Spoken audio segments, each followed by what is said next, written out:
अस्सलाम वालेकुम स्टूडेंट्स, आज की वीडियो में आपको करवा रही हूँ पीसीएचएस कॉलेज का जो प्रीलियम का पेपर हुआ था 2021 का सेकेंड ईयर बॉटनी के। मैं आपको आज इंशाल्लाह उसके एमसीक्यूज़ करवा दूँगी। ठीक है। दूसरी बात मुझे ये करनी थी कि अभी कंटिन्यूसली जो है वो एमसीक्यूज़ से रिलेटेड सेकेंड ईयर बॉटनी की कुछ वीडियोस आती रहेंगी। आप इन वीडियोस को फॉलो करते रहिएगा। अगर किसी ने बेल आइकन नहीं दबाया चैनल का तो वो लाजमी दबा दे। इस वीडियो में ख़ास करके इसलिए कह रही हूँ ताकि आपकी प्रिपरेशन डिस्टर्ब ना हो। टाइम बहुत कम है और आपके पास टाइम टू टाइम नोटिफिकेशन जो है वो रिसीव होता रहे कि हमारी वीडियो कब अपलोड हो रही है। इसलिए भी क्योंकि इस दफ़ा जो है वो एमसीक्यूज़ का पोर्शन 50% वेटेज बना रहा है पेपर का, जो कि एक बहुत बड़ा वेटेज होता है। ठीक है। तो अगर एमसीक्यूज़ की तैयारी आप अच्छी करेंगे, बल्कि मैं तो यही कहूँगी कि एमसीक्यूज़ की तैयारी पे ही आधा टाइम अपना लगाएं, क्योंकि अगर आप 20 से 22 मार्क्स पक्के कर लेंगे तो फिर बाकी सेक्शन तो आधे ज़्यादा आवाम निकाल ही लेती है। तो बहुत अच्छे नंबर जो है वो गेन करने के इस दफ़ा चांसेस हैं। सिलेबस भी रिड्यूस हुआ है। तो मेरी एडवाइस यही है कि आप एमसीक्यूज़ पे फोकस करें। ठीक है। थोड़ा सा मैं आपको बता देती हूँ एमसीक्यूज़ के लिए आप क्या करें। मॉडल पेपर के पूरे कर लें, पास्ट पेपर 10 ईयर पूरे कर लें, बिना ये सोचे कि रिड्यूस सिलेबस में क्या है क्या नहीं है। क्योंकि एमसीक्यूज़ में इतना स्ट्रिक्टली रिड्यूस सिलेबस कुछ जगह फॉलो नहीं हुआ है। बाज़ जगह वो एक दो एमसीक्यू इस तरह से उठा के दे देते हैं। तो एमसीक्यूज़ में नहीं सोचें रिड्यूस का है रिड्यूस का नहीं है। इस पेपर में भी एक दो टॉपिक के एमसीक्यूज़ हैं जो कि रिड्यूस के होंगे। ठीक है। तो इससे भी साबित हो रहा है कि कॉलेजेस में भी जो पेपर हुए हैं उनमें भी रिड्यूस को इतना स्ट्रिक्टली फॉलो नहीं किया गया है, रिड्यूस सिलेबस को। तो आपने भी जो है वो ये दो चीज़ें पक्की कर ली, पास्ट पेपर कर लिया, मॉडल पेपर कर लिया। उसके बाद आपके अपने कोचिंग के पेपर, आपके अपने कॉलेज के पेपर। उसके बाद जो कराची के जो बड़े कोचिंग हैं जैसे कि पीसी हो गया, आदमजी हो गया, और जो बड़े कॉलेजेस हैं जैसे कि गर्ल्स में पीसीएचएस हो गया, बॉयज़ में डीजे आदमजी वगैरह हो गया, सर सैयद कॉलेज हो गया गर्ल्स का। इन सारे कॉलेजेस के जो बड़े कॉलेजेस हैं बॉयज़ गर्ल्स दोनों के, उनके आप जो हैं वो प्रीलियम के पेपर्स सॉल्व कर लें। ठीक है। हमारे पास जो पेपर्स रिसीव हुए वो हम आपको करवा रहे हैं। ठीक है। उसमें पीसीएचएस का पेपर हो जाएगा इंशाल्लाह, डीजे का पेपर हो जाएगा और एक और कॉलेज का पेपर आया हुआ है। और बाकी जो रह गया है अभी भी अगर कोई एक दिन में हमें सेंड कर दे तो इंशाल्लाह हम पेपर से पहले उसको भी करवा देंगे टाइम निकाल के।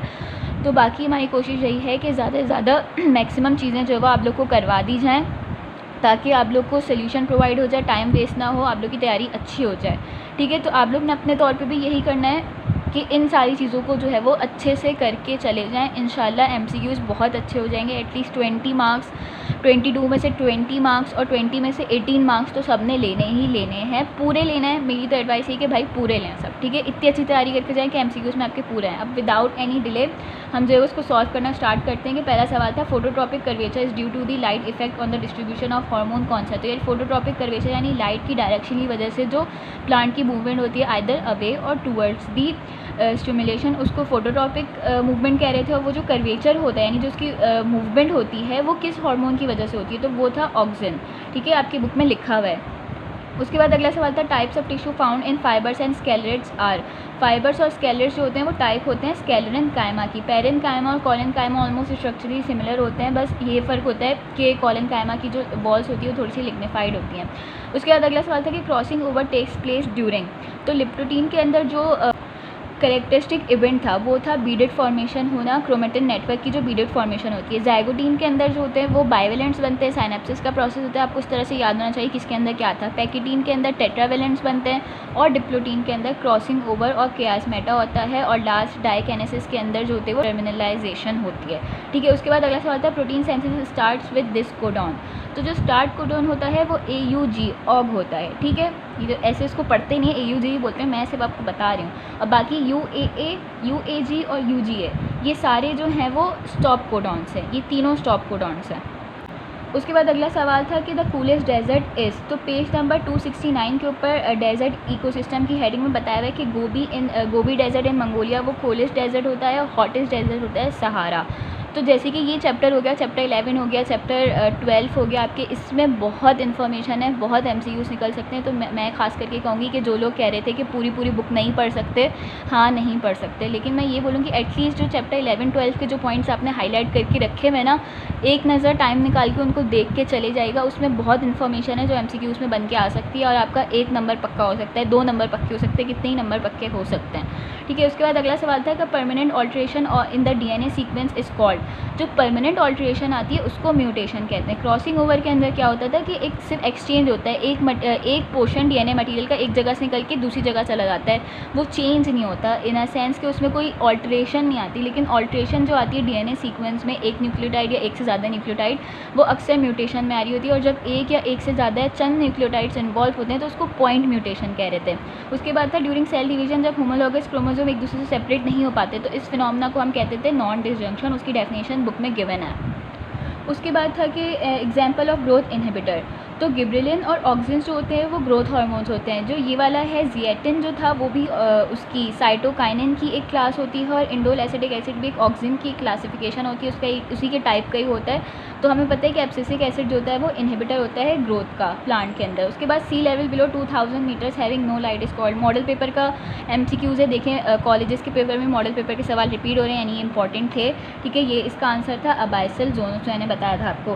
प्लांट सेल जो कि कॉन्स्टेंटली अगर उसको प्लेस किया जाए हाइपोटोनिक सोल्यूशन के अंदर तो वो बर्स्ट नहीं होता। ठीक है, ये बात उन्होंने बता दी आपको फैक्ट कि वो नहीं होता। क्यों नहीं होता, रीज़न करवाया है, इतनी दफ़ा सब बताया है कि due to the presence of cell wall. Cell wall जो है अपोज कर देता है उस हाइड्रोस्टैटिक प्रेशर को जो सेल के अंदर डेवलप हो रहा होता है। ठीक है, जिसकी वजह से ये जो प्रेशर डेवलप हो रहा होता है, सेल स्वेल कर रहा होता है, इसको अपोज करने वाली जो चीज़ होती है वो प्लांट सेल के अंदर सेल वॉल होती है, जबकि एनिमल सेल के अंदर ये चीज़ नहीं होती, इसलिए वो बर्स्ट कर जाता है अगर उसको कंटिन्यूसली हाइपोटोनिक सोल्यूशन में रखेंगे। उसके बाद था transpiration is prevented due to the presence of external covering in plants is called epidermis. और डर्मिस तो ऊपर की लेयर्स हैं, उसकी जो कवरिंग होती है जो कि ट्रांसपायरेशन को रोकती है वो होती है क्यूटिकल। उसके बाद था cotyledons in monocot seed is called, book में लिखा हुआ है, इसको कहते हैं स्केचुलम। ठीक है, उसके बाद अगला सवाल था कि plant growth in salt marshes is termed as, बहुत आसान है, हेलोफाइट्स होते हैं। The decomposers of an ecosystem are, page number 247 के ऊपर जो है वो आपको बताया हुआ है कि जो सेप्रोफाइट्स होते हैं फंजाई एंड बैक्टीरिया, वो क्या कराते हैं ऑर्गेनिक मैटर में से जो भी उनके सब्सटेंस है वो रिलीज़ करवा देते हैं, और उसको जो है वो ताकि ऐसे सब्सटेंस रिलीज़ कराते हैं जो कि प्रोड्यूसर्स वापस से यूज़ कर सके। एक तरह से पूरी इकोसिस्टम को वापस से इस तरह से ला रहे हैं कि फिर प्रोड्यूसर फिर कंज्यूमर पूरा उसको जो है वो रिसाइकिल करा रहे होते हैं, वो होते हैं फंजाई एंड बैक्टीरिया। फिर कह रही थी कि in gymnosperm megasporangium give rise to, megasporangium जो कि ओव्यूल होता है, ओव्यूल के अंदर मेगास्पोरेंजियम होता है, उससे बनता है सीड, फ्रूट बनता है ओवरी से। सही है। उसके बाद है the tendency of a gene in a chromosome to remain together is, page number 149 के ऊपर जो है वो लिंकेज की डेफिनेशन गिवन है, तो इसका आंसर हो जाता है लिंकेज। उसके बाद है एटमॉस्फेरिक कंसंट्रेशन ऑफ ऑक्सीजन इस, बचपन से पढ़ते हुए आ रहे हैं, 98% एयर के अंदर नाइट्रोजन होता है, 21% ऑक्सीजन होता है और 0.03% कार्बन डाइऑक्साइड होता है। क्लास 6-7 में भी हमने एयर की कंपोजिशन में पढ़ा होगा, बाकी बुक में भी लिखा हुआ है। ठीक है, उसके बाद है the base present in RNA but not found in DNA, बहुत आसान है, यूरेसिल जो होती है वो सिर्फ RNA के अंदर होती है, DNA के अंदर नहीं होती। DNA के अंदर थायमीन होती है और RNA के अंदर थायमीन नहीं होती। तो उन्होंने DNA का वो RNA का पूछा था, सॉरी उन्होंने पूछा था, हाँ उन्होंने RNA का पूछा था। उसके बाद अगला सवाल है कि Gregor Mendel experiment true breeding considered how many characters, ये बहुत अच्छा सवाल था, थोड़ा सा ट्रिकी था, ये मैं आपको समझाती हूँ किस तरह से हुआ है। पेज नंबर 185 के ऊपर जहाँ पे ग्रेगर मेंडल का पूरा एक्सपेरिमेंट बताया गया, उसने किस तरह से पी के जो है वो करेक्टर्स लिए थे, वहाँ पे आगे आपको एक टेबल बना के दिखाया हुआ है। उसमें जो है वो डिफरेंट कंट्रास्टिंग करेक्टर के उसने जो है वो मोनोहाइब्रिड क्रॉस बनाए थे, उन सबका ऑलमोस्ट 3:1 का जो है वो बन रहा था, रेशोज़ निकल रहे थे। तो क्या था कि उसके अंदर अगर आप देखेंगे तो उसमें टोटल 7 करेक्टर्स जो थे वो उसने कंट्रास्टिंग करेक्टर्स उसने यूज़ किए थे, तो इसका आंसर हो जाता है 7। ऐसा बुक में कहीं वर्डिंग या लाइनिंग लिखी हुई, लेकिन उन्होंने एक टेबल बना के आपको दिखाया हुआ है कि उसने 7 करेक्टर्स लिए थे, टॉल इंटू शॉर्ट, इस तरह करके डिफरेंट करेक्टर्स थे, 7 कंट्रास्टिंग करेक्टर्स थे। उसके बाद था कि producer of an ecosystem are, सबको पता है फाइटोप्लैंक्टन है, पॉन्ड इकोसिस्टम की उसमें लिखा हुआ है। यहाँ पे आके होता है PCHS वाले प्रीलियम के पेपर MCQs पेपर कंप्लीट। अगली बाकी पेपर्स हम नेक्स्ट वीडियो में करते हैं।